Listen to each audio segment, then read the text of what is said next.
उद्धव ठाकरे, राहुल गांधी और शरद पवार एक मंच पर दोस्तों।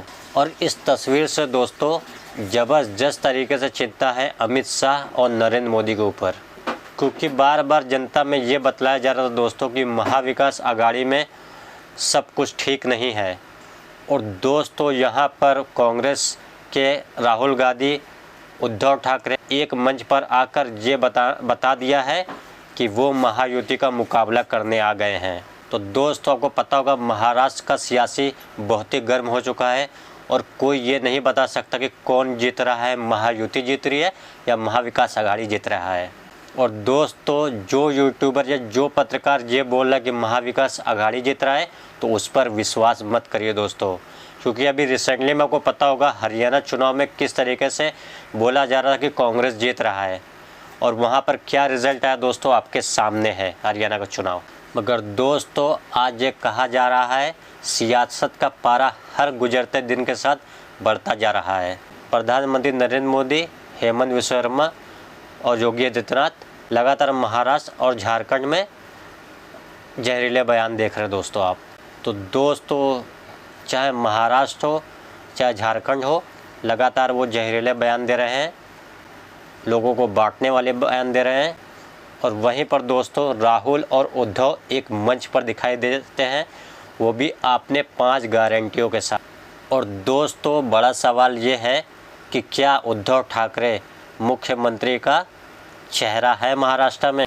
उनको ये झटका लगा है क्योंकि किस तरीके से लोकसभा चुनाव में उद्धव ठाकरे कमज़ोर थे कांग्रेस और एनसीपी के मुकाबले। मगर दोस्तों कल उस मंच पर राहुल गांधी के साथ उद्धव ठाकरे आते हैं और बेरोज़गारों के लिए एक बड़ी योजनाओं का इंतज़ाम करते हैं। तो वो कहते हैं दोस्तों अगर हम सत्ता में आए तो बेरोज़गारों को 4000 प्रति माह देंगे। तो दोस्तों क्या कह रहे उद्धव ठाकरे, आइए सुनते हैं। पण बेरोजगार तरुणांना दर महिन्याला आपण 4000 रुपयांची मदत करणार आहोत, 4000 रुपये। तो दोस्तों मैं आपको बता दूं, भारतीय जनता पार्टी ने प्रदेश के लोगों के लिए 10 चीज़ों का ऐलान किया था और कल 5 चीज़ों का ऐलान महाविकास आघाड़ी ने किया है। और दोस्तों वो क्या क्या गारंटियां हैं आपके स्क्रीन पर। महालक्ष्मी योजना के तहत महिलाओं को 3000 रुपये प्रति माह मिलेंगे। साथ ही महिलाओं और लड़कियों के लिए मुफ्त बस यात्रा भी होगी। किसानों को 3 लाख रुपए तक का ऋण माफ़ किया जाएगा। जाति आधारित जनगणना कराई जाएगी जिसमें 50% आरक्षण सीमा को हटाने का प्रयास किया जाएगा। 25 लाख रुपए तक का स्वास्थ्य बीमा और मुफ्त दवाइयों की गारंटी दी गई है। और बेरोज़गार युवाओं को 4000 रुपये प्रति माह तक की वित्तीय सहायता का वादा किया गया है। दोस्तों आपको दूसरे पहलू पर गौर करना पड़ेगा, जाति जनगणना। राहुल गांधी लगातार इस मुद्दे पर बने हुए हैं दोस्तों।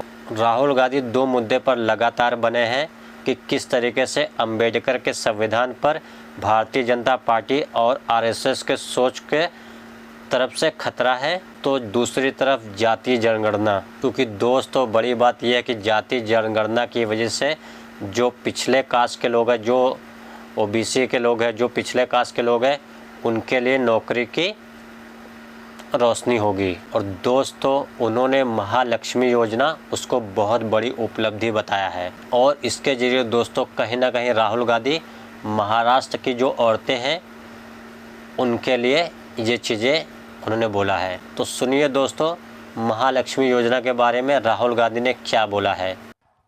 महालक्ष्मी योजना 3000 रुपए हर महिला के बैंक अकाउंट में हर महीने इंडिया गठबंधन की सरकार डालने जा रही है। हर महीने बैंक अकाउंट में महाराष्ट्र की महिलाओं को 3000 रुपए सीधा खटाखट खटाखट खटाखट खटाखट न दर जाएगा।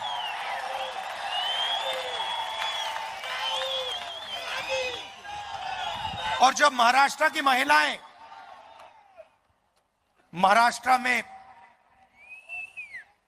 बस में कहीं जाएंगी तो उन्हें बस टिकट खरीदने के लिए 1 रुपया नहीं देना पड़ेगा, फ्री में जाएंगी। आप पूछोगे क्यों? क्योंकि जो चोट बीजेपी की सरकार ने आपको मारी है, महंगाई की चोट, गैस सिलेंडर की चोट, बेरोजगारी की चोट, सबसे ज्यादा दर्द महाराष्ट्र की महिलाओं को लगता है।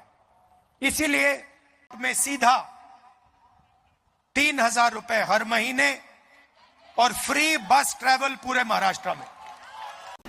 बाबा साहब अंबेडकर के पृष्ठभूमि महाराष्ट्र की है और राहुल गांधी इस बात को बखूबी समझते हैं। याद कीजिएगा दोस्तों, लोकसभा चुनाव में राहुल गांधी ने भाजपा के नेताओं का हवाला दिया गया था कि ये लोग संविधान खत्म करना चाहते हैं अगर इन्हें 400 सीटें मिल गई। बड़ी बात यह है कि राहुल गांधी का यह दाव महाराष्ट्र की जनता में बहुत कारगर साबित हुआ था। और मैं आपको बताना चाहूँगा दोस्तों, एक बार फिर राहुल गांधी अंबेडकर की संविधान की बात कर रहे हैं। बकौल राहुल गांधी अंबेडकर जो संविधान है एक न्याय की नींव है और बीजेपी और आरएसएस की सोच इसे खत्म कर देना चाहते हैं। लड़ाई विचारधारा की लड़ाई है। एक तरफ बीजेपी, आरएसएस और दूसरी तरफ इंडिया गठबंधन। एक तरफ अंबेडकर जी का संविधान, एकता, समानता, मोहब्बत, रिस्पेक्ट, और दूसरी तरफ सामने से नहीं, छुपकर बीजेपी के लोग, आरएसएस के लोग इस संविधान को खत्म करना चाहते हैं। सामने से नहीं कह सकते हैं तो नतीजा उनको मालूम है, पूरा का पूरा देश उनके सामने खड़ा हो जाएगा। इसलिए वो सामने से नहीं कहते हैं, छुपकर संविधान को कमजोर करते हैं।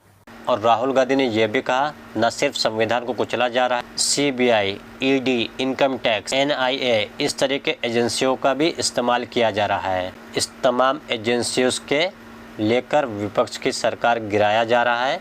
एग्जाम्पल में दोस्तों मैं आपको बताना चाहूँ, उद्धव ठाकरे के नेतृत्व वाली सरकार, साम दाम दंड भेद, उनकी सरकार को गिरा दिया गया था दोस्तों। राहुल का वो दर्द वो बयान करते हैं, सुनिए दोस्तों राहुल गांधी का बयान। इलेक्शन कमीशन पर दबाव डालते हैं, CBI, ED, income tax department का इस्तेमाल कर सरकार गिराते हैं। आप याद रखिए कि पिछली महाराष्ट्र की सरकार, आपकी सरकार, हमारी सरकार थी, इंडिया गठबंधन की सरकार थी, और उस सरकार को चोरी कर पैसा देकर हटाया गया था।